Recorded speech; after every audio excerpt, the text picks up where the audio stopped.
আল্লাহ পাকের কোরআন জানিয়েছে আলা ইয়াতু বিমিসলি হাদাল কোরআন, মহান আল্লাহ জানিয়েছেন হে দুনিয়ার মানব মণ্ডলী, তোমরা সবাই যদি একত্রিত হয়ে যাও, तमाम দুনিয়ায় যত এডুকেটেড পারসন আছো, তোমরা যত শিক্ষিত মানুষ আছো, তোমরা যত লেকচারার আছো, কলেজের যত প্রিন্সিপাল আছো, আর তোমরা যত রিসার্চার আছো, তোমরা যত উচ্চ পদস্থ ব্যক্তিত্বরা আছো, আল্লাহ পাক রব্বুল আলামিন জানিয়েছেন আমি আল্লাহ পাক রব্বুল আলামিন আমার কোরআনের মতো দ্বিতীয় কোরআন তৈরি করতে যে যদি সবাই তোমরা একত্রিত হয়ে যাও, ওই সঙ্গে যদি তোমরা জিন জাতিকেও ডেকে নাও, জিন জাতির সহায়তাও যদি তোমরা কাজে লাগাও, আমি আল্লাহ পাক রব্বুল আলামিন আমার নাযিল করা কোরআনের পক্ষ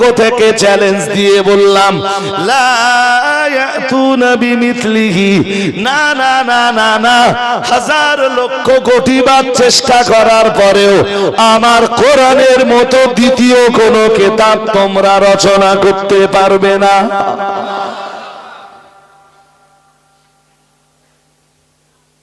এই চ্যালেঞ্জ 100 বছরের জন্য না, 200 বছরের জন্য না, 1000 বছর হতে চললো, আজও এই চ্যালেঞ্জের মোকাবেলা করার সাহস কারোর জোরে বলেন।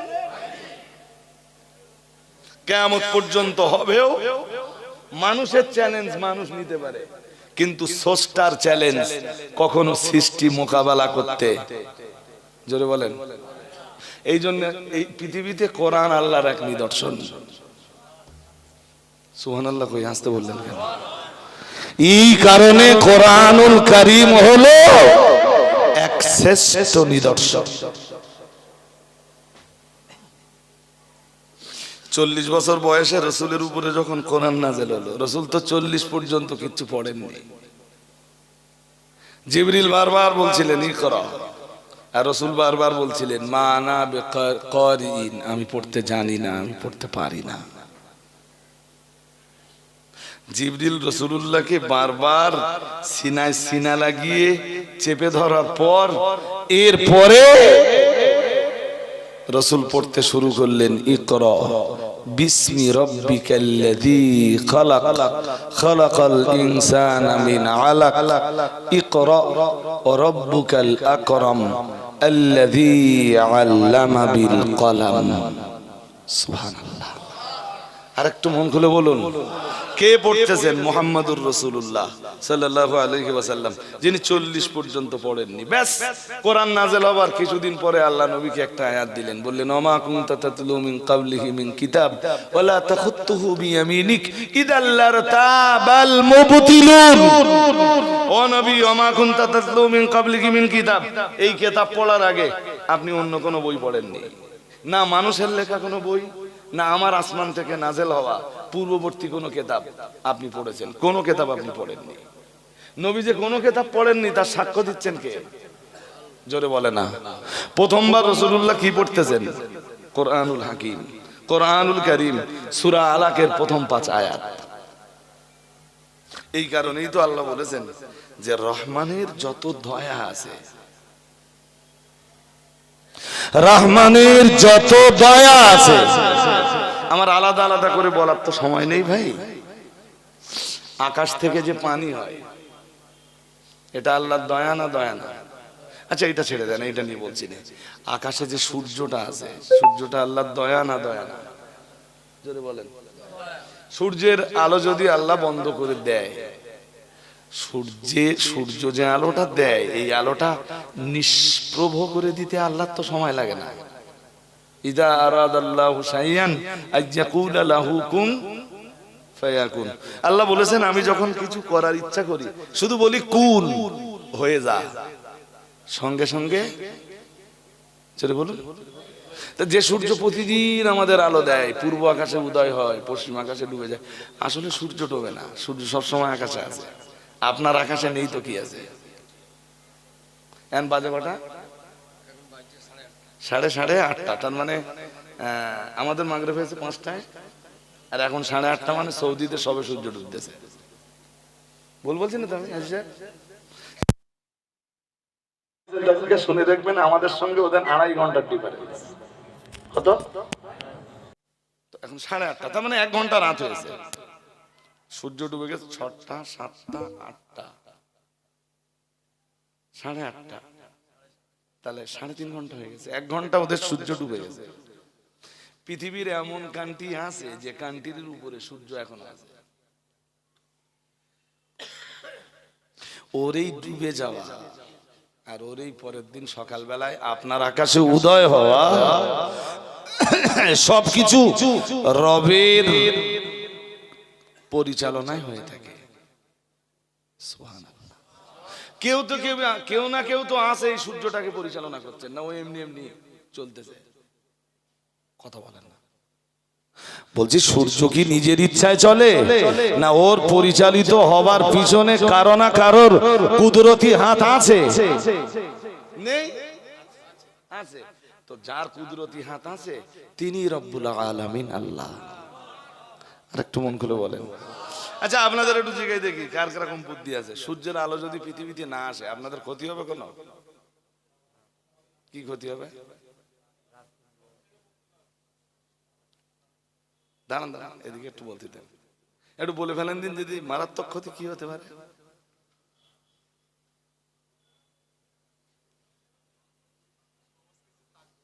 বলে ফেলেন।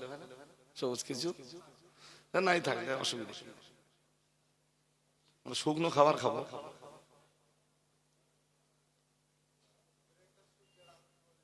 বেরেন্টে সূর্যের আলো না হলে আমরা অন্য কোনো কিছুর আলো নেব?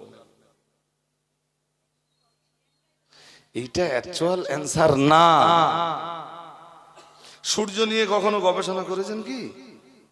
আল্লাহ আকাশ নিয়ে গবেষণা করতে বলেছেন, আকাশে যা আছে সেইগুলো নিয়ে গবেষণা করতে বলেছেন। বাট আমরা তো ছেলে মেয়ে নিয়ে পড়ে আছি, ছেলে মেয়ে আর বউ, এর বাইরে আর কোন জগৎ না। আমার বাচ্চা কি খাবে, আমার ছেলে কি খাবে, আর আমার মেয়ে কি খাবে, এর বাইরের আর কোন জগৎ টগৎ কিছু নেই। তা আমি আবার কি সব গবেষণা করবো? বলে বাবা আমরা মূর্খ সূর্খ লোক, ওসব বললি হয়? ওসব তোমরা হুজুর হজরত লোক আছে, তোমরা গবেষণা করো গে যাও। সূর্য আল্লাহর নিদর্শন। কেউ যদি সূর্যকে নিয়ে গবেষণা করে সে আল্লাহরে পেয়ে যাবে। এই জন্যে কারোর কাছে যদি কোনো নবী না পৌঁছায়, রসুল না পৌঁছায়, আলেম না পৌঁছায়, হাফেজ না পৌঁছায়, মৌলানা না পৌঁছায়, ইমাম না পৌঁছায়, খতিব না পৌঁছায়, পীর না পৌঁছায়, পীরজাদা হুজুর না পৌঁছায়, পৃথিবীর কোন দাড়ি বা দাওয়াত দাতা যদি কোন ব্যক্তির কাছে না পৌঁছায়, নামাজের ব্যাপারে আল্লাহ তাকে জিজ্ঞাসা করবেন। শুনছেন কি? নামাজের ব্যাপারে আল্লাহ হয়তো তাকে জিজ্ঞেস করবেন না, তবে লা ইলাহা ইল্লাল্লাহ, সে আল্লাহর অস্তিত্বকে স্বীকার করেছে কিনা এইটার ব্যাপারে আল্লাহ তার জিজ্ঞেস করবেন। তোর কাছে হারাম হালালের পার্থক্য করে দেওয়ার মতো কেউ আসেনি, হালাল গুলো বুঝিয়ে দেওয়ার মতো কেউ আসেনি, হারাম গুলো বলে দেওয়ার মতো তোর কাছে কেউ আসেনি। তুই হারাম হালাল বাসিসনি, এর জন্য আমি তোরে ধরবো না।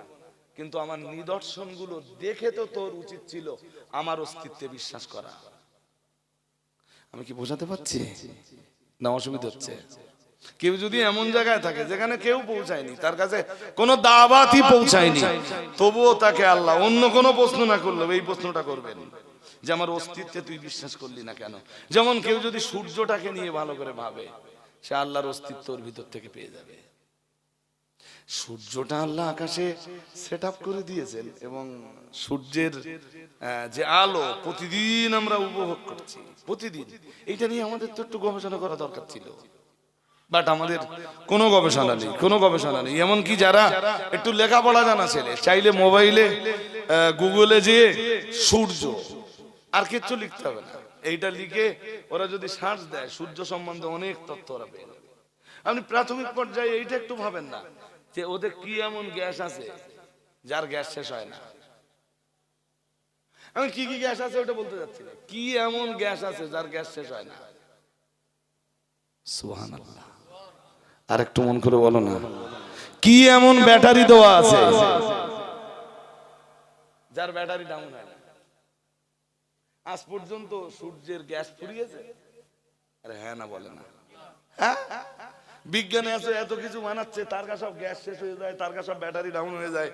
সূর্যের কখনো শোনা গেছে যে ব্যাটারি ডাউন? হ্যাঁ না বলে না। যেই দিন সূর্যের আলো পৃথিবীতে আসতেছে না, হতে পারে আকাশে মেঘ, হতে পারে প্রচন্ড কুয়াশা, আর একটা কারণে হতে পারে সূর্যের আলো আসতেছে না, ফেরেশতারা ডানা মেলে নামছিল, ফেরেশতাদের বড় বড় ডানা, ওই ডানায় সূর্যের আলো আটকে যাচ্ছিল। আমি কি বোঝাতে পারছি নাকি? হ্যাঁ, নইলে সূর্যের আলো আসবে না। ওর গ্যাস কখনো, যে যে গ্যাস আছে ওখানে, ওর গ্যাস কখনো নষ্ট হয় না। আর অল টাইম আল্লাহ আরো সূর্যকে ঠান্ডা করার জন্য দুজন ফেরেশতাকে নিয়োগ দিয়ে রেখেছেন, দুজন ফেরেশতা সূর্যে পানি ঢালতেছে। আর নইলে মানুষের বেশি তাপ লাগবে, মখলুকের বেশি তাপ লাগবে, আর মখলুক ধ্বংস হয়ে যাবে। সুবহানাল্লাহ বললেন না তো? আর একটু মন খুলে বলেন। আচ্ছা, আমি সূর্যের কথা হঠাৎ কেন বললাম? আমার বলার একটা উদ্দেশ্য আছে। আপনাদের তো ধৈর্য ধরতে হবে, তবে তো আমি বিষয়টা বলে বোঝাতে পারবো। কি সুন্দর করে, কি চ্যাম্পিয়ন করে আল্লাহ আমাদেরকে বোঝাচ্ছেন যে তোরা একটু বোঝ বান্দা, তোদের উপলব্ধি শক্তিটা তোরা যদি কাজে লাগাস, উপকারটা তোদেরই হবে।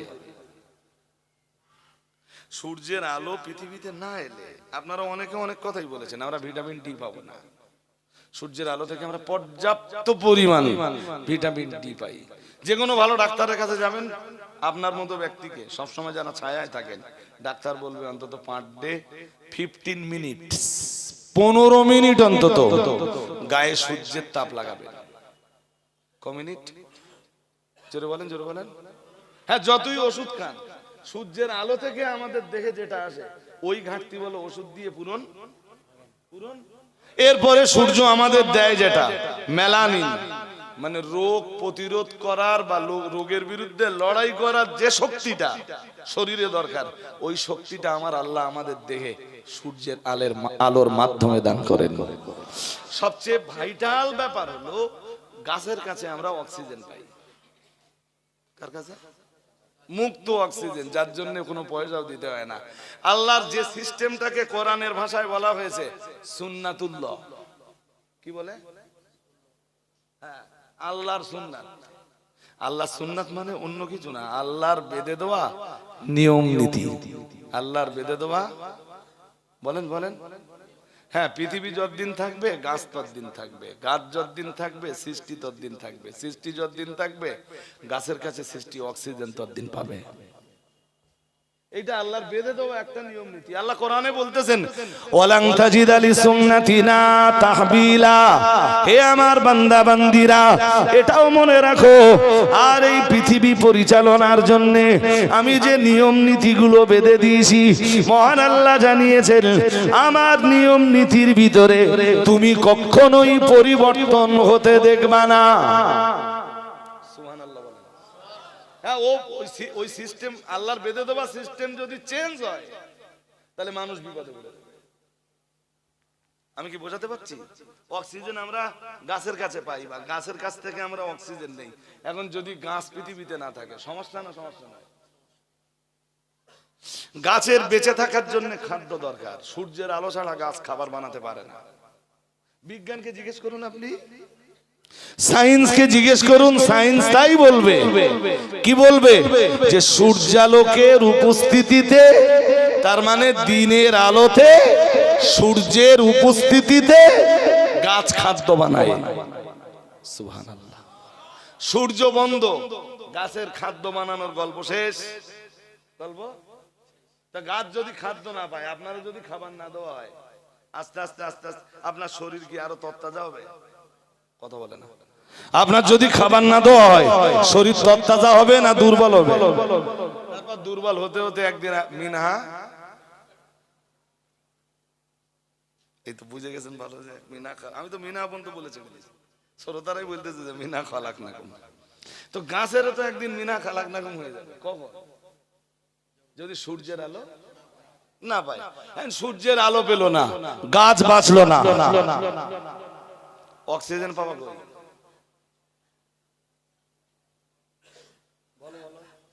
মাঠে যেসব শাকসবজি গুলো হয়, যে ফলমূল গুলো হয়, খুব ভালো ভালো ডালিম খাচ্ছ, আপেল খাচ্ছ, পেয়ারা খাচ্ছ, সূর্যের আলো নেই, কোনো কিছুই তৈরি হবে না। গাছই যদি না বাঁচে, গাছ বাঁচবে তারপর তো তুমি ফলের স্বপ্ন দেখবা। গাছ নেই, ফল কি মাটির তলায় হবে? হ্যাঁ না, কিছু বলে না। আর মাটির তলায় যে ফলগুলো হয় ওগুলোর গাছ তো উপরে থাকে। সেও তো বেঁচে থাকার জন্য কি দরকার? জোরে বলে না, কি দরকার? সূর্যের আলো শেষ, মানুষ সূর্য আল্লাহর খুব ছোটখাটো রহমত। কথা বলে না। আমি চাঁদ নিয়ে আর বলার সময় পাচ্ছি না আজকে। চাঁদ চন্দ্র আল্লাহর খুব ছোটখাটো নেয়ামত না। যে গাছগাছালি গুলো পৃথিবীতে আছে এরা আল্লাহর খুব ছোটখাটো নেয়ামত, ছোটখাটো রহমত, ছোটখাটো না। সূরা রহমান একটু পড়ে দেখবেন। আল্লাহ বলতেছেন, আমি 4 নম্বর আয়াতের পর থেকে বলছি। আল্লাহ বলতেছেন আশ-শামসু ওয়াল কমারু বিহুসবান। শুরুতে বলেছেন আর রহমান, দয়াময়। আমরা জিজ্ঞেস করলাম কে কে কে দয়াময়? দয়াময়ের পরিচয় কি? আল্লাহ তার জবাব দিচ্ছেন পরবর্তী আয়াতগুলোতে, সব ধারাবাহিকভাবে। রহমানের পরিচয় হচ্ছে আল্লামাল কোরআন খালাকাল ইনসান আল্লামাহুল বায়ান আশ-শামসু ওয়াল কমারু বিহুসবান ওয়ান নাজমু ওয়াশ-শাজারু ইয়াসজুদান ওয়াস-সামাআ রাফাআহা ওয়া ওয়াদাআল মিজান। সুবহানাল্লাহ। আরেকটু মন খুলে বলেন।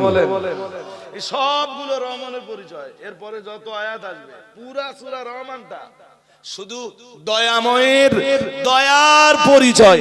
কোন দয়া ফিদ দুনিয়া, কোন দয়া ফিল আখিরা। ফিল তো বলতে বলতে আল্লাহ বলতেছেন আশ-শামসু ওয়াল কমারু ইয়াসজুদান। সূর্যের কথা আছে না? আশ-শামসু ওয়াল কমারু বিহুসবান ওয়ান নাজমু ওয়াশ-শাজারু ইয়াসজুদান। বলতেছেন চন্দ্র এবং সূর্য আল্লাহর বেঁধে দেওয়া নিয়ম নীতিতেই পরিচালিত হয়। আরেকটু মন খুলে বলেন। আল্লাহর বেঁধে দেওয়া, বলুন বেঁধে দেওয়া নিয়ম নীতিতেই পরিচালিত হয়। হযরত আবু যার গেফারি থেকে একটা হাদিস আসছে। হযরত আবু যার গেফারি বলতেছেন সূর্য ডুবে যাবার পরে সাজদায়, ওই যে আমরা প্রতিদিন পশ্চিম আকাশে দেখি না সূর্য ডুবে গেছে, আমাদের আকাশ থেকে যখন ডুবে যায় সূর্য যে সাজদায় পড়ে যায়, আল্লাহর কাছে অনুমতি চায়। আল্লাহ আগামীকাল আমি পূর্ব আকাশে উঠবো কি? আল্লাহ অনুমতি দিলে সূর্য পূর্ব আকাশে উদয় হয়। আর একটু মন খুলে বলুন না। একদিন আসবে নবীজি বলতেছেন যেই দিন সূর্য সাজদা দিয়ে অনুমতি চাইবে, ফালা ইউযানু লাহা, কিন্তু তাকে আর অনুমতি দেওয়া হবে না। সেদিন সূর্য পশ্চিম আকাশ দিয়ে উঠবে। সেই দিনটা কোন দিন? এই তো ভালো বুঝতে পারতেছেন আপনারা। তাহলে সূর্য কার নিয়ন্ত্রণে চলে? এটা কত বড় নিয়ামত আপনি বুঝতে পারতেছেন? বাট সূরা রহমানে রহমান কে? দয়াময় কে? আল্লাহ বলতে পারতেন সূর্যকে যিনি নিয়ন্ত্রণ করছেন তিনি দয়াময়। সূর্যকে যিনি সৃষ্টি করেছেন, সূর্যের মতো উপকারী জিনিসকে যিনি তোমাদের জন্য সৃষ্টি করেছেন তিনি দয়াময়, তিনি রহমান। শুরুতেই এইটা বলতে পারতেন। চাঁদ আকাশের চাঁদ যিনি সৃষ্টি করেছেন শুরুতেই আল্লাহ বলতে পারতেন তিনি রহমান। ও বাবাজিরা ভাইরা, আল্লাহ পাক রব্বুল আলামিন শুরুতেই বলতে পারতেন গাছ গাছালি যিনি সৃষ্টি করেছেন, তিনি না লতা যিনি সৃষ্টি করেছেন তিনি রহমান। না না না না না, শুরুতে আমার আল্লাহ তা বলেননি। প্রিয় নবী মুহাম্মদুর রাসূলুল্লাহ সাল্লাল্লাহু আলাইহি ওয়াসাল্লামের কাছে ওরা যখন এসে জিজ্ঞাসা করলো, ইয়া রাসূলুল্লাহ, ইয়া হাবিবাল্লাহ, হুজুর বেয়াদবি নেবেন না, ইয়া রাসূলুল্লাহ আপনি এতদিন তো মানুষকে আল্লাহর দিকে আহ্বান করেছেন, হুজুর এখন বলছেন তোমরা আল্লাহকেও ডাকতে পারো, আবার চাইলে রহমানকেও ডাকতে পারো। ইয়া রাসূলুল্লাহ, ইয়া হাবিবাল্লাহ, হুজুর কে কে কে রহমান, রহমানের পরিচয় কি, দয়াময়ের পরিচয় কি? ওরা আমাদের নবীকে রহমানের পরিচয় যখন জিজ্ঞাসা করলো, আল্লাহ পাক রব্বুল আলামিন কোরআনুল কারীমের সূরা আর রহমান নাযিল করে দিয়ে রহমানের পরিচয়টা ব্যক্ত করলেন। ও বাবাজিরা ভাইরা, আজ সূরা আর রহমানের ভিতরে আমার আল্লাহ বললেন আর রহমান দয়াময়। আমরা যেন বললাম কে কে দয়াময়? মহান আল্লাহ জবাব দিয়ে শুরুতেই বলতে পারতেন, যিনি চন্দ্র সূর্যকে সুনিয়ন্ত্রিত ভাবে পরিচালনা করেন তিনি দয়াময়। যিনি আকাশ সৃষ্টি করেছেন তিনি দয়াময়। যিনি জমিন সৃষ্টি করেছেন তিনি দয়াময়। শুরুতেই বলতে পারতেন যিনি মানব সৃষ্টি করেছেন তিনি দয়াময়। আমার আল্লাহ পাক রব্বুল আলামিন তার অন্য কোন দয়া দাক্ষিণ্যতার কথা শুরুতেই আমার আল্লাহ তুলে ধরলেন না। আমার আল্লাহ পাক রব্বুল আলামিন সূরা রহমানের শুরুতেই বললেন আর রহমান আল্লামাল কোরআন। দয়াময় তিনি যিনি কোরআনুল কারীম শিখিয়েছেন। আরেকটু মন খুলে বলেন। সূর্যের কথা, চন্দ্রের কথা, গাছগাছালির কথা, তৃণলতার কথা, এসব সব আলোচনা পরে আসবে। রহমান তিনি এক নম্বরে যিনি কোরআন শিখিয়েছেন। কাকে শিখিয়েছেন? আই আল্লামাহু মুহাম্মাদান, যিনি কোরআন শিখিয়েছেন মুহাম্মদ সাল্লাল্লাহু আলাইহি ওয়াসাল্লামকে। ওয়াদাহু ইলা জামিইন নাস, আর মুহাম্মদ সাল্লাল্লাহু আলাইহি ওয়াসাল্লাম কোরআনের সেই মেসেজ তিনি তাম পৃথিবীবাসীর কাছে পৌঁছে দিয়েছেন। কোরআন যে আল্লাহর এত বড় দয়া আমরা তো ভুলেই গেলাম। সূর্য যত বড় দয়া, কোরআন তার চেয়ে বড় দয়া। চন্দ্র যত বড় দয়া, তার চাইতে জোরে বলেন। হ্যাঁ, মানব সৃষ্টি আল্লাহর যত বড় দয়া, আল্লাহ কোরআন পাঠিয়েছেন এটা তার চাইতে বড় দয়া। এই জন্য পড়ে দেখেন আর রহমান আল্লামাল কোরআন খালাকাল। হ্যাঁ, মানব সৃষ্টির কথাটা পরে বলতেছেন, আগে বলতেছেন আর রহমান আল্লামাল কোরআন। কারণ মানুষ, তোরা তো মানুষ আছিস, তোরা তো মানুষের বাচ্চা মানুষ, মানে সৃষ্টির মানুষ। শুনে নে, তোরা গুণের মানুষ হওয়ার জন্য কোরআন দরকার। সৃষ্টিতে সবাই তোরা মানুষ, কিন্তু গুণের মানুষ হওয়ার জন্য কি দরকার? এই জন্য আমি মানুষ সৃষ্টি করেছি, এটা আমার যত বড় দয়া। আমি কোরআন নাযিল করেছি, আমার নবী মুহাম্মদ সাল্লাল্লাহু আলাইহি ওয়াসাল্লামকে আমি কোরআন শিখিয়েছি, আমার বান্দাকে আমি কোরআন শিখিয়েছি। এটা আমি আল্লাহ, আমি মালিক, তার চাইতে আমার অনেক বড় দয়া। সুবহানাল্লাহ। আর একটু মন খুলে বলেন না ভাই। সন্ধ্যাবেলা, যদিও সন্ধ্যাবেলা মানে খুব বেশি রাত তো হয়নি, আর এমনি আওয়াজ হলে হবে না, ভিতরে আওয়াজ হচ্ছে মাঝখানে মাঝখানে, একদম ডু নট ডিস্টার্ব ভাই। সময় হাতে খুব লম্বা নেই। আমি সব দিক দিয়ে আলহামদুলিল্লাহ খুব ভালো আছি, সবসময় ভালোই থাকি। কেউ আমার জিজ্ঞেস করলে বলি যে আমি খুব ভালো আছি। 1 2 3 রাত পর পর জাগা, ডে নাইট, কোনো রেস্ট নেই, নো রেস্ট। এরপরও স্কুলে গেছি, মাস্টাররা জিজ্ঞেস করলে বলি খুব ভালো আছি। আলহামদুলিল্লাহ বললেন না? হ্যাঁ, সবসময় শুকরিয়া আদায় করবেন কার? এইটা বলবেন যে আল্লাহ ভালো রেখেছেন। আল্লাহ, হ্যাঁ, 2 একজনের জিজ্ঞেস করলি যে ভালো আছো, তা 2 একটা বলে ওই কোন রকম যাচ্ছে, মানে এই খুব একটা খুশি না আল্লাহর উপরে, নাকি ভুল বলছি? খুব একটা কি ধরনের কথাবার্তা বলে, কোন রকম যাচ্ছে। আর সংসার কেমন চলতেছে? তাহলে ওই খোলার পানি মালায়, মালার পানি খোলায়, এইভাবে চলতেছে। এটা কোনো কথা হল? এই কোনো ইমানদারের কথা? আপনারা যারা বসতেছেন এখানে অন্তত সবসময় ইমানি কথাবার্তা বলবেন। এমন কথাবার্তা আপনাদের দিয়ে যেন না বার হয় যেই কথায় ইমান চলে যাওয়ার সম্ভাবনা, অথবা এরকমটা যেন প্রতিভাত না হয় যে এ যা বলতেছে এর ভিতরের কন্ডিশন খুব একটা ভালো না, এরকম যেন প্রমাণ না হয়। সবসময় ভালো থাকবেন। আর একটা কথা বলে যাচ্ছি, প্রতিদিন কোরআন না পড়লে আর নামাজ না পড়লে মন ভালো থাকে না। দুই একটা ছেলেপিলে বলে না যে আমার না মন মতি ভালো না, আয় উপার্জন ভালো করি কিন্তু আমার না মন মতি ভালো না, তোর ভালো হবে না। কোরআন পড়বি নে, নামাজ পড়বি নে, তোর মন মতি। হ্যাঁ, আবার দুই একটা বলে যে আমার মূর্তি ইচ্ছা, আমার মূর্তি ইচ্ছা হচ্ছে মরবেও। আমি না খুব ভীষণ প্রেসারে আছি, হেভি টেনশনে আছি। রাসূলুল্লাহর কখনো কোন প্রেসার ব্রেনে ক্রিয়েট হলে রাসূল সঙ্গে সঙ্গে 2 রাকাত সালাত আদায় করতেন। আর একটু মন খুলে বলো, তোমার নামাজ কালাম কিচ্ছু নেই, তা তোমার ব্রেনে প্রেসার হবে না, তা কি আমার হবে নাকি? প্রতিদিন কি করতে হবে? কোরআন পড়তে হবে, কারণ কোরআন আল্লাহর সবচাইতে বড় দয়া। সবচাইতে যেমন বড় দয়া তিনি নবীকে পাঠিয়েছিলেন। সুবহানাল্লাহ বলেন। নবী পাঠিয়েছেন সেটাও এক বিরাট বড় দয়া, আর কোরআন নাযিল করেছেন সেটা আল্লাহর বিরাট বড় দয়া। অল ইন্ডিয়া সুন্নাত, এই যে বন্ধু, অল ইন্ডিয়া সুন্নাত আল জামাতের কাজ হলো দিকে দিকে দিকে দিকে এলাকায় এলাকায় প্রতিষ্ঠান গড়ে মানুষের হাতে কোরআন তুলে দাও। আর একটু মন খুলে, কাজটা বড্ড খারাপ কাজ করতেছি নাকি? হ্যাঁ, যদি মনে হয় যে কাজ ভালো না, তা আমরা না কাজ ছেড়ে দিচ্ছি। আমাদের টার্গেট অন্য কিছু না, সবার হাতে কোরআন তুলে দাও। কারণ ইন্নাল্লাযী লাইসা ফী জাওফিহি শাইয়্যুম মিনাল কোরআনি কাল বাইতিল খরিব আও কামা ক্বালা আলাইহিস সালাম। রাসূলুল্লাহ জানিয়েছেন যে দেহের ভিতরে কোরআন নেই, প্রিয় নবী মুহাম্মদুর রাসূলুল্লাহ সাল্লাল্লাহু আলাইহি ওয়াসাল্লাম নবী আমার জানিয়ে দিয়েছেন ওই দেহটা একটা বিরান বাড়ির মতো। বলুন নাউজুবিল্লাহ।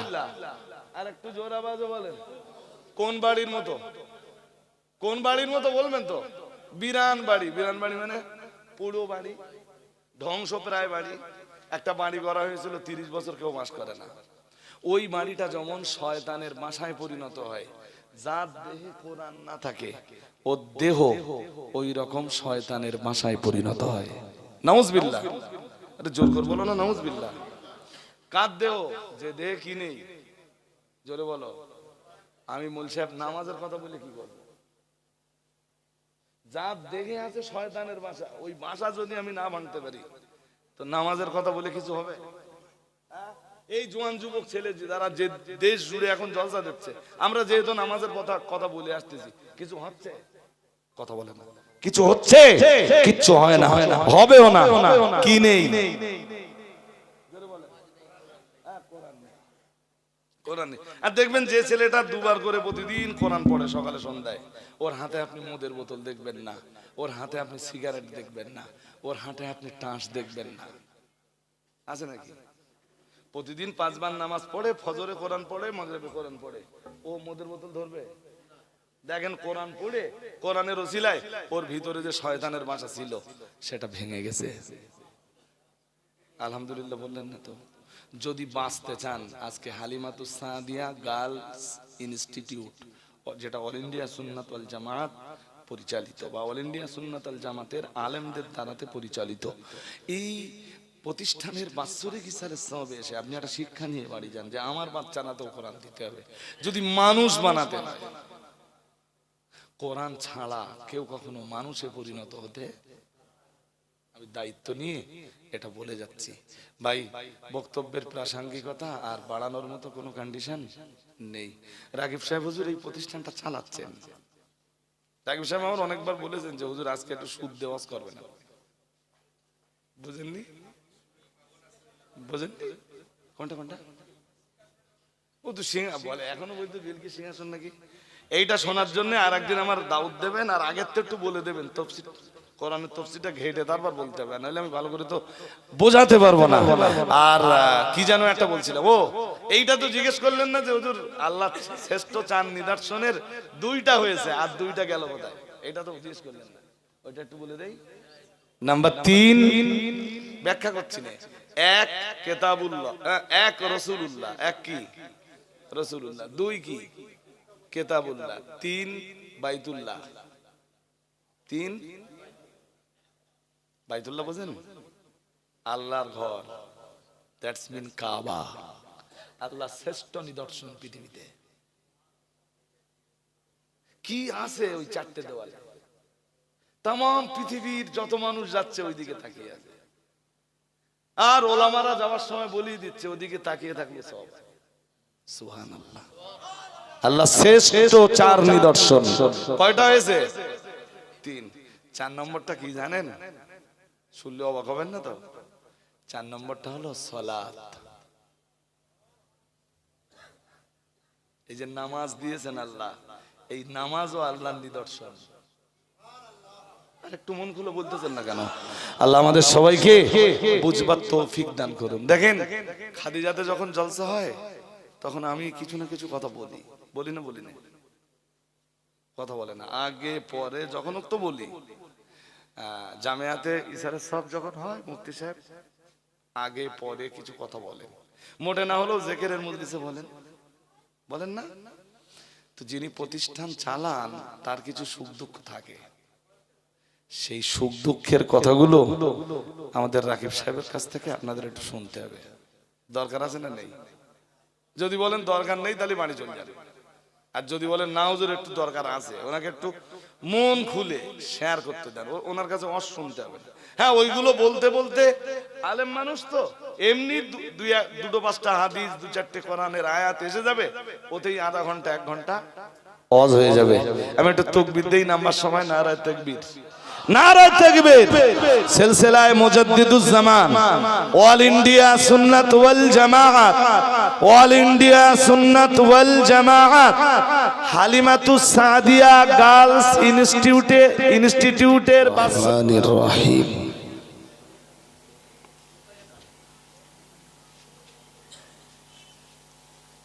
الرحمن علم القرآن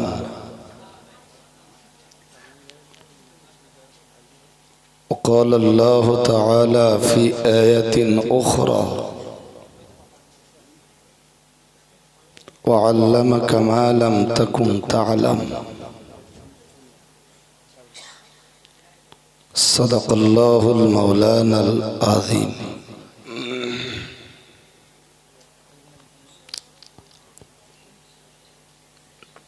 وقال صلى الله عليه وسلم علمني ربي فأحسن تعليمي صدق رسوله النبي الكريم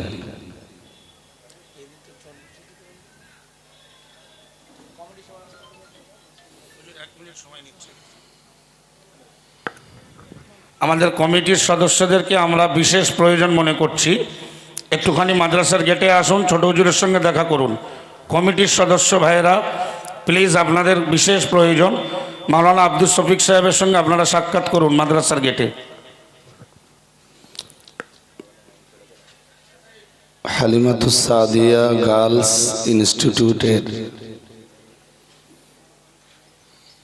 বাৎসরিক ইসালে সাবের মাননীয় সভাপতি সঞ্চালক তৎসহ স্টেজে উপবিষ্ট উলামায়ে কেরাম, হুফাজে ইযম, হুজ্জাজে কেরাম, আমন্ত্রিত উলামায়ে কেরাম, বিশেষত ফুরফুরা শরীফ থেকে আমন্ত্রিত সর্বজন শ্রদ্ধেয় হযরতদ্বয় এবং অল ইন্ডিয়া সুন্নাত ওয়াল জামাআত ও আঞ্জুমানে ওয়াইজিনের উলামায়ে কেরাম, দিনের আলোতে বিশেষ আকর্ষণ হিসেবে ছিলেন মুফতি আব্দুল মাতিন সাহেব, তৎসহ ওস্তাজুল উলামা ওয়াল হুফাজ আল কুররা, সর্বজন শ্রদ্ধেয়, সর্বজন মানিত মুফতি সাহেব হুজুর কেবলা, বারাকাল্লাহু ফি ইলমিহিম ওয়া আমালিহিম ওয়া হায়াতিহিম। বলুন আমিন।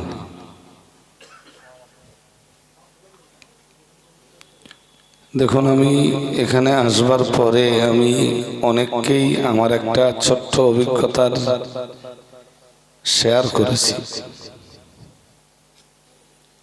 সেটা হলো, দিনের বেলায় যেখানে প্রোগ্রাম থাকে এবং খানা পিনার ইন্তজাম থাকে, সেখানে রাত্রেবেলায় খুব বেশি মানুষ আর বসে না।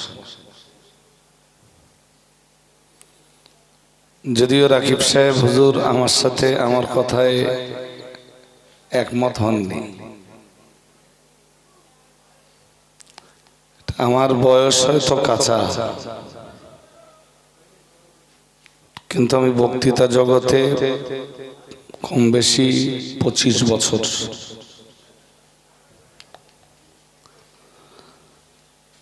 তো এই 25 বছরের বক্তৃতা জগতের কিছু অভিজ্ঞতা তো আমার আছে। আমাদের মৌলানা হাফেজ আশিক বিল্লাহ সাহেব খুব অল্পক্ষণে গুরুত্বপূর্ণ কিছু কথা বলছিলেন এবং সবচেয়ে বড় কথা, মজলিস জমিয়ে তুলেছিলেন। আসলে আলোচনা যদি কোরআনের আলোচনা হয়,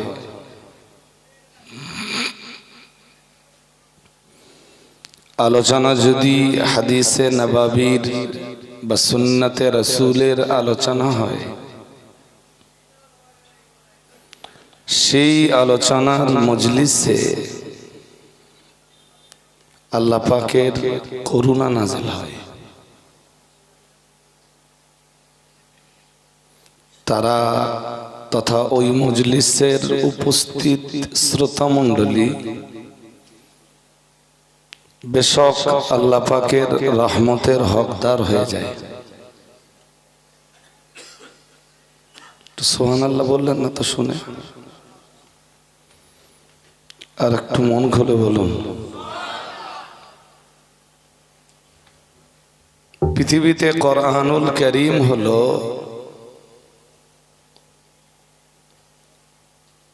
নেয়ামতে উযমা।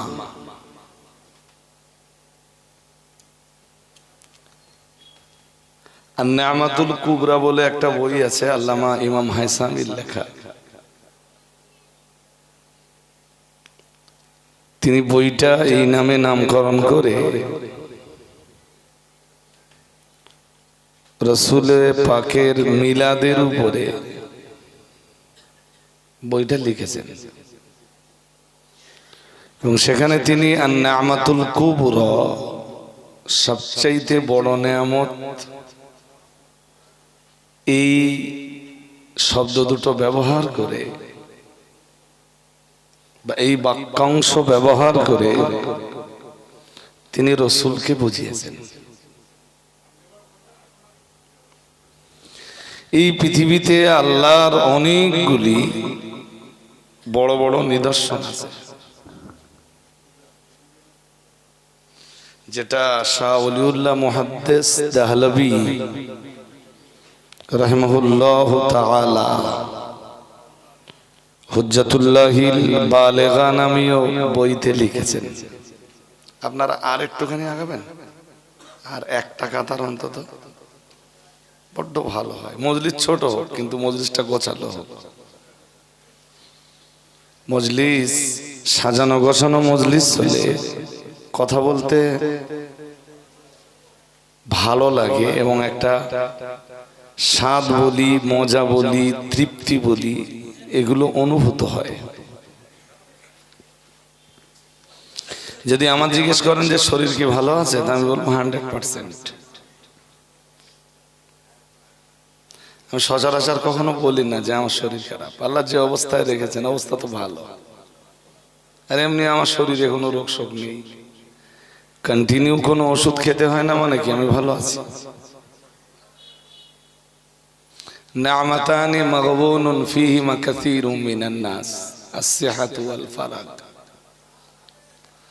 দুইটা নিয়ামত, যে দুই নিয়ামতের ব্যাপারে অধিকাংশ মানুষ ধোঁকার ভিতরে পড়ে আছে। তার ভিতরে একটা হলো শরীর ভালো থাকা। এটা আল্লাহ পাকের বিরাট বড় নিয়ামত। ছাড়ুন এসব কথা। যেটা বলছিলাম, এই পৃথিবীতে আল্লাহর নিয়ামতের তো শেষ নেই, আর আল্লাহর নিদর্শনেরও শেষ নেই, যেটাকে কোরআনুল কারীমের ভাষায় বলা হয় শাআইরুল্লাহ। যেমনটা কোরআনে আল্লাহ বলেছেন, ওমাই ইউআযিম শাআইরাল্লাহ, যারা সম্মান জানায় আল্লাহর নিদর্শনাবলীকে, তো এটা তাদের জন্য ফাইন্নাহা মিন তাকওয়াল কুলুব, এটা তাদের আত্মিক পবিত্রতা বা পরিচ্ছন্নতা, বা এটা তাদের তাকওয়ার পরিচয়, এটা তাদের কলবে লুকিয়ে থাকা তাকওয়ার পরিচয়। সুবহানাল্লাহ। আচ্ছা, আমি কোরআন শরীফ বলছি, আপনারা এদিক তাকাচ্ছেন কেন? গল্প টল্প শোনাচ্ছি? হাতে সময় খুব ছোট। এই ছোট্ট সময়ে কিছু জ্ঞান জোগাড় হয়, এই রকম কিছু কথা আপনাকে শুনতে হবে। পৃথিবীতে যারা আল্লাহর নিদর্শনাবলীকে সম্মান জানায়, আল্লাহ বলেন এটা তাদের কলবের পবিত্রতার নমুনা। সুবহানাল্লাহ। তাদের কলবে বা তাদের এই দেহ অভ্যন্তরে পবিত্রতা বা তাকওয়া বিদ্যমান, তাই তারা আল্লাহর নিদর্শনকে সম্মান জানায়। এই পৃথিবীতে আল্লাহর অনেক নিদর্শন আছে। নিদর্শন কি আপনারা আবার প্রশ্ন করতে পারেন যে নিদর্শনটা কি? নিদর্শন হলো এমন কিছু নমুনা, যেই নমুনাগুলোর মাধ্যমে আল্লাহকে চেনা যায়। যে নিদর্শনগুলির বা যে জিনিসগুলোর ভিতর দিয়ে আল্লাহর উজুদ বা অস্তিত্বের সন্ধান পাওয়া যায়, সেইগুলোকে বলা হয় শাআইরুল্লাহ। আর ভালো বাংলায় বলে আল্লাহ পাকের নিদর্শনাবলী। আল্লাহকে চিনবার জন্য আল্লাহ বহু নিদর্শন দিয়েছেন। যেমন কোরআনুল কারীমের এক আয়াতে আল্লাহ বলেছেন, সূরা বাকারা 2 পারায় বলেছেন, ইন্নাস সাফা ওয়াল মারওয়াতা মিন শাআইরিল্লাহ। এটা হজ যাত্রী, উমরা যাত্রী যারা, এই আয়াতের সাথে তারা খুব পরিচিত। কারণ সাফা আর মারওয়ার মাঝখানে হাজিরা যখন ছুটোছুটি করে তখন এটা পড়তে হয়। যেহেতু তারা সাফা আর মারওয়ার মাঝখানে আছে, সুতরাং এই মুহূর্তটায় কোরআন শরীফের এর চেয়ে গুরুত্বপূর্ণ আয়াত নেই। হাজিরা যত পড়ে, মুতামিরিন বান্দারা যত পড়ে, আল্লাহ তত খুশি হয়। তারা সাফা মারওয়ার মাঝখানে আছেন। ইন্নাস সাফা ওয়াল মারওয়াতা মিন শাআইরিল্লাহ। হ্যাঁ, আমাদের দেশের না জানা কিছু মানুষ জান, আমি তাদের মূর্খ বা জাহেল শব্দ ব্যবহার করলে আবার তারা রাগ করবেন। এই জন্য একটু সংযত হয়েই বলছি যে কিছু না জানা মানুষ যান, তারা পড়তে পারেন না, জানেন না, বোঝেন না, গল্পটা পুরো আলাদা। তো আল্লাহ কি বললেন শুরুতে, শুধু স্টার্টিং পয়েন্টে যেটা আছে ওইটা বলছে। আল্লাহ বললেন ইন্নাস সাফা ওয়াল মারওয়াতা মিন শাআইরিল্লাহ, নিশ্চয়ই সাফা এবং মারওয়া আল্লাহর বহু নিদর্শনাবলীর ভিতরে দুইটা নিদর্শন। সুবহানাল্লাহ। আর একটু মন খুলে বলেন না। কিন্তু মজার কথা, শাহ ওলিউল্লাহ মুহাদ্দিস দেহলভী হুজ্জাতুল্লাহিল বালেগা নামী বইতে লিখছেন যে পৃথিবীতে আল্লাহর শ্রেষ্ঠ নিদর্শন চারটি। কটি? একটু জোরে বলেন দেখি। চারটি। এক, মুখস্থ করুন। এক, রাসূলুল্লাহ সাল্লাল্লাহু, এটা তো আপনাদের পড়ে ফেলা কর্তব্য ছিল, এটা দায়িত্ব ছিল আপনাদের। রসুলের নাম শুনবেন বা রসুলুল্লাহ বাক্যটা উচ্চারিত হতে শুনবেন, অথচ সাল্লাল্লাহু আলাইহি ওয়াসাল্লাম এটা ভক্তির সাথে পড়বেন না, এটা হতে পারে না। প্রতিদিন কম আপনাকে 100 বার দরুদ শরীফ পড়তে হবে। 5 ওয়াক্ত নামাজে 500 বার পড়তে পারলে তো বড্ড ভালো হয়। যত ব্যস্তই থাকেন, যত কাজের ভিতরে থাকেন, খুব ব্যস্ত থাকলে, খুব কাজের ভিতরে থাকলে জবান দরুদ শরীফ পড়বে, এবং সেটাও হতে হবে মহব্বতের সাথে।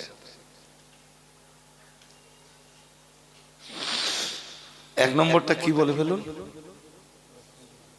সাল্লাল্লাহু আলাইহি ওয়াসাল্লাম বলতেছেন, তা খুব স্লো আপনারা, আর একটু গতি তুলতে হবে আপনাদের। নাম্বার 2, এবার আপনি জিজ্ঞেস করতে পারেন যে আল্লাহ শ্রেষ্ঠ নিদর্শন কেন? নিশ্চয়ই তার যৌক্তিকতা আছে। তার এই কথাটার পক্ষে কোরআন সাপোর্ট দেবে, এই কথাটার পক্ষে হাদিস সাপোর্ট দেবে। তিনি তো আন-নি'মাতুল কুবরা,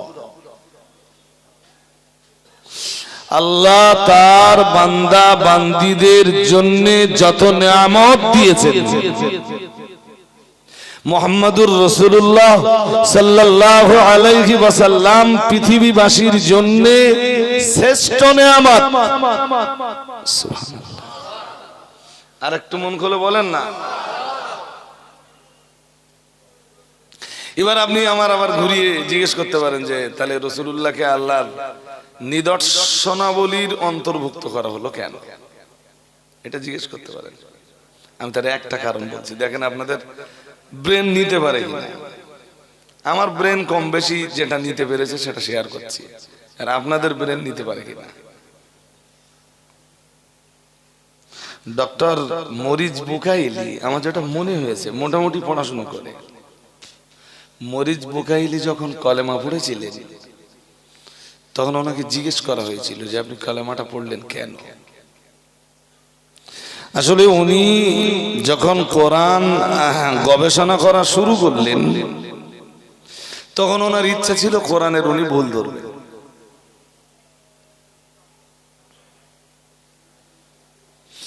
কারণ উনি বহুবার এই কথাটা শুনেছিলেন যে কোরআনে ভুল নেই, কোরআনে খাতা নেই, কোরআনে ত্রুটি নেই, কোরআনে বিচ্যুতি নেই, কোরআনে শকসভা নেই, কোরআনে সন্দেহ নেই।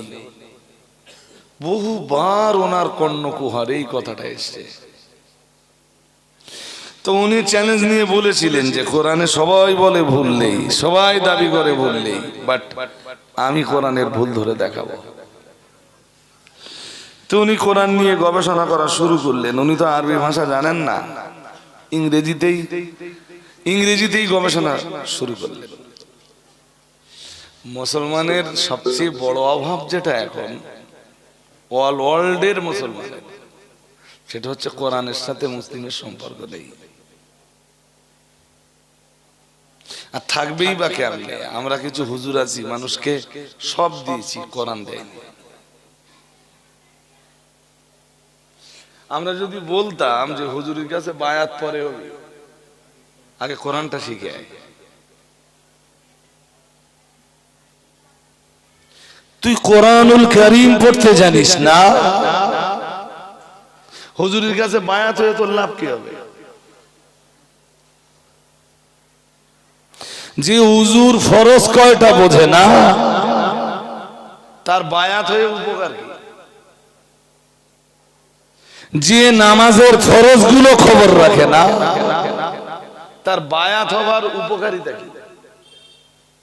নামাজের ফরজ জানে না মানে তো নামাজই হবে না। আমার এই কথাগুলো শুনলে অনেকে দূর থেকে ভাববে এই লোক বায়াতের বিরোধী। না, আমি বলছি বায়াত যারা করায় তারা যদি বায়াতের পক্ষে একটা দলিল দেয় আমি দুটো দেব, তারা যদি দুইটা দেয় আমি চারটে দেব, তারা চারটে দিলে আমি আটটা দেব, তারা আটটা দিলে আমি 16টা দেব ইনশাআল্লাহ। এর পরেও কেউ যদি মনে করে যে রজব আলী সাহেব বায়াত হওয়া বায়াত করানো এর বিরোধী, তো প্রত্যেকের জবান আছে, প্রত্যেকের ভাষা আছে, জবানে ভাষা আছে, যে যার মতো বলতে পারবে। আমি তো মুখ চেপে ধরতে পারবো না, আর কারোর গালিও দিতে পারবো না। আমি খুব সোজা সাপটা ভাষায় বলছি, কেউ আমার গাল দিলে আমি গাল ফিরিয়ে দেবো না। আমার ধৈর্য আছে, সবর আছে, সহিষ্ণুতা আছে, ব্রেন ঠান্ডা আছে, খুব পরিষ্কার বলছি। যদি আপনার মনে হয় যে আপনি আল্লাহর একজন প্রিয় বান্দা হবেন, তাহলে আমার পরামর্শ না, আপনি যে কোনো আলেমের পরামর্শ নেবেন, বলে ভাই তুমি কোরআনটা শিখে নাও। শুধু কোরআন আপনি শিখবেন তাই না, ফার্স্ট টাইম লাগবে কোরআনের তেলাওয়াত। আপনি কেমনে ভালো মানুষ হবেন? প্রথম লাগবে কোরআনের তেলাওয়াত, তারপরে লাগবে কোরআনুল কারীমের তালিম। তালিম মানে কোরআনুল কারীমে যে বিধিবিধানগুলো দিয়েছেন আল্লাহ, ওই বিধিবিধানের ব্যাপারে আপনার একটা আইডিয়া থাকা লাগবে যে কোরআনের টোটাল এইগুলো হারাম আর কোরআনে বর্ণিত এইগুলো হালাল। হালালগুলি করব, হালাল হারামগুলো জীবন থেকে বাদ দিয়ে চলবো। আপনি পীরের দরবারে যাবেন না কেন? অবশ্যই যাবেন। খালেস খাঁটি পীরলিদের দরকার আছে। বসিরহাট হুজুরের মতো এত বড় আলেম, এলমে লাদন্নি প্রাপ্ত আলেম, তিনি কেন ফুরফুরা শরীফে ছুটে গিয়েছিলেন? তার একটাই অ্যান্সার, এলমে মারেফাত নিতে, এলমে তরিকাত হাসিল করতে। সুবহানাল্লাহ। আর একটু মন খুলে বলেন,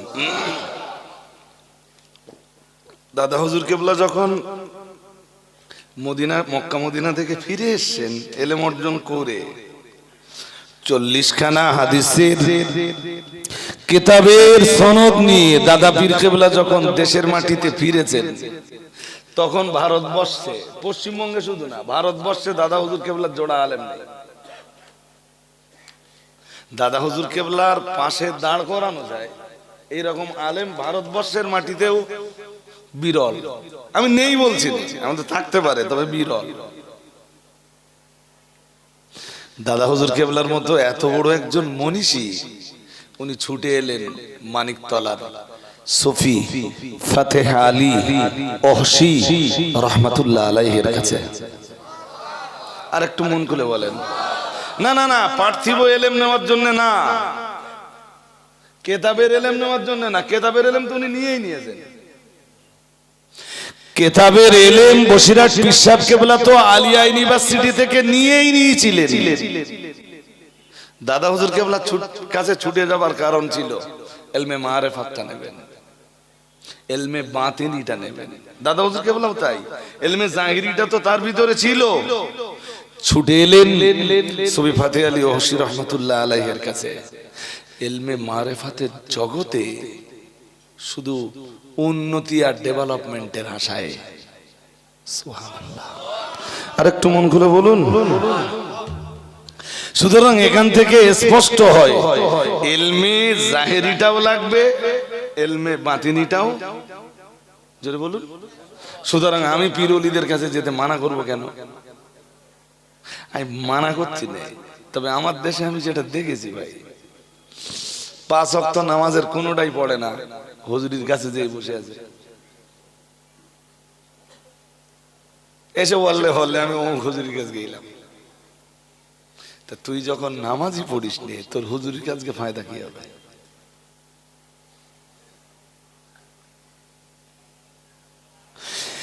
ইলমে শরিয়াতকে অস্বীকার করে কেউ কোনোদিন বেলায়েতের দরজায় উন্নতি লাভ করতে পারে না। ইলমে শরিয়াতকে বুড়ি আঙুল দেখিয়ে কেউ ইলমে মারিফাত আর ইলমে তরিকাত হাসিল করতে পারে না। পৃথিবীতে যত মানুষকে আল্লাহ বেলায়াতের দরজা দিয়েছেন তারা প্রত্যেকেই ইলমে শরীয়তকে আগে মান্যতা দিয়েছেন 16 আনাই, তারপরে আল্লাহ তাদেরকে ইলমে তরিকাত আর ইলমে মারিফাত দান করেছেন। তুমি যদি মনে করো যে ইলমে শরীয়তকে বুড়ি আঙুল দেখিয়ে ইলমে তরিকাত নেবে, দ্যাটস ইম্পসিবল। আমি বলে যাচ্ছি দায়িত্ব দিয়ে, যে কেউ আমার এই কথার মোকাবেলা করতে পারে। আমি বলছি ইলমে তাসাউফ বলি, ইলমে বাতিনি বলি, ওটা দরকার আছে, ওটা নিতে হবে। তার আগে তো ইলমে শরীয়তটা লাগবে।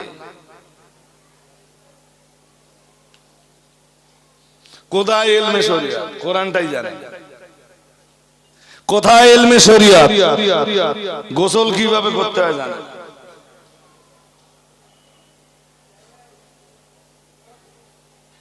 হ্যাঁ, কিছু কাজ আছে, যেমন ওয়াজ নসিহত, বিরাট ব্যাপার। হুজুর বিরাট ওয়াজ করে গেছে, ওরা জলসা দিয়েছিল, 15 লাখ টাকা খরচ হয়েছে। ওদের জলসার বাজেট ছিল 12 লাখ টাকা, শুধু 70 হাঁড়ি বিরিয়ানি করেছে। শুধু বিরিয়ানির গল্পটাই শুনবেন, খুব বেশি উন্নতির আশা করা যাবে না। যদি উন্নতির আশা করতেই হয়, যদি জাতিকে পাল্টাতে হয়, যদি কমিউনিটির পরিবর্তন আনতে হয়, প্রথম দরকার 6 থেকে 60, 7 থেকে 70, 8 থেকে 80, 9 থেকে 90 সবার হাতে কোরআন তুলে দাও। মুসলমানের বাড়িতে সকালবেলা যেন কোরআন তেলাওয়াতের আওয়াজ পাওয়া যায়। ইন্নাল্লাযী লাইসা ফি জাওফিহি শাজ্জুম মিনাল কোরআন কাল বাইতিল খারিব। আচ্ছা, এই হাদিসটা পরে বলছে একটু, হ্যাঁ এক্ষুনি বলবো না। কি বলছিলাম? ডাক্তার মরিজ বুকাইলি উনি কোরআন যখন পড়া শুরু করলেন, পড়া মানে উনি তো তখন আরবি পড়তে পারেন না, তো ইংরেজিতে ট্রান্সলেট করা অনেক কোরআন আছে, উনি ওই নিয়ে মোটামুটি পড়াশোনা শুরু করলেন। এই ছেলে, এই কি হলে তোদের? বস বস বস বস। ও মাল চলে যাবে, বসবে না, যাক ছাড়েন, অন্তত দুষ্টুমির হাত থেকে তো বাঁচা গেল। তো মরিচ বুকাইলি যখন কোরআন নিয়ে গবেষণা করা শুরু করলেন, ওনার শুরুটা ছিল ইংরেজি ভাষায়, কিন্তু আরবিও পড়তে পারেন না। কিছুটা পড়ার পরে উদ্দেশ্যটা কি, উদ্দেশ্যটা ভুলে গেলে হবে না। উনি কোরআনের, ওনার উদ্দেশ্য উনি কোরআনের ভুল ধরবেন। আর এইটা তো কোরআনের চ্যালেঞ্জ, কোরআনের চ্যালেঞ্জ। যালিকাল কিতাব, একদম শুরুতে সূরা বাকারা, আলিফ লাম মিম, যালিকাল কিতাব লা রাইবা ফিহি হুদাল লিল মুত্তাকিন। এটা আপনারা অনেকে জানেন, এটা তো কোরআনের চ্যালেঞ্জ।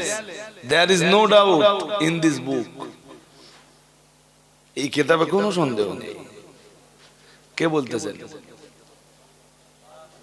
এখন যদি কেউ বিশ্বাস করে, আপনারা ষোলো কথা বলছেন, আমি বলছি কে বলতেছেন এই কথাটা? আল্লাহ। কি বলতেছেন? এই কিতাবে কোনো সন্দেহ সন্দেহ নেই। সুবহানাল্লাহ বলুন। এখন কেউ যদি মনে করে না সন্দেহ আছে, তাহলে তার চ্যালেঞ্জ কার বিরুদ্ধে? আল্লাহর বিরুদ্ধে। আল্লাহর বিরুদ্ধে চ্যালেঞ্জ নিয়ে কেউ কখনো জয়লাভ করতে, আল্লাহর বিরুদ্ধে মোকাবেলা করা কাজটা কি বড্ড সহজ হলো না খুব কঠিন হলো? ভীষণ কঠিন। ডক্টর মরিস বুখাইলি বললেন আমি চ্যালেঞ্জটা নিলাম আর আমি ভুল ধরে দেখাবো। তো উনি ইংরেজিতে কোরআন গবেষণা শুরু করলেন। তখন উনি আরবি পড়তেও পারেন না। কিছু দূর পড়ার পরে উনি নিজে নিজেই ভাবলেন, না হবে না,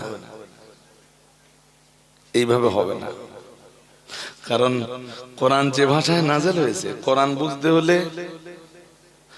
বুঝতে হলে জোরে বলুন বাবা। এটা আপনারাও বুঝতেছেন আর ডক্টর মরিস বুখাইলু বুঝেছিলেন। বাট আমার দেশের কিছু নব্য ধার্মিক, তাদেরকে এটা বোঝানো হ্যাঁ, তারা বোঝে কি জানেন, যে কোরআন আর হাদিস বুঝবার জন্য বাংলা ভাষা হলেও হয়ে যাবে। আমার কথা সবাই নিতে পারেননি।